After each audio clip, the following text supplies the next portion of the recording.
Okay, so what we've got around here is this little gadget here. And what this is an old floorboard, right? One of those ones that slot into each other.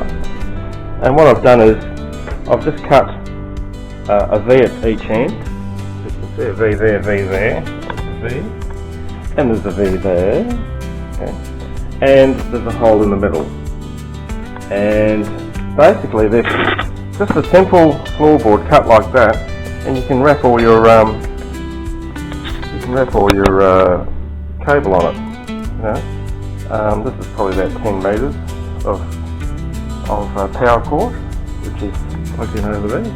But yeah, so, and it stops it getting all tangled up into knots.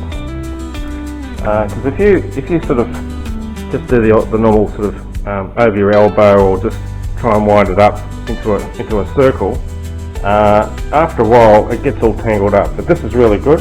You can just slide it into your camper van anywhere, or just have it laying around the house. Easy to find. I've coloured mine red, and I've just cut a hole in the middle just for easy, so you can carry it.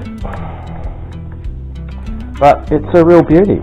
You don't need to buy any fancy coils or anything from Bunnings. Just a simple bit of wood. So there's my handy tip for the day.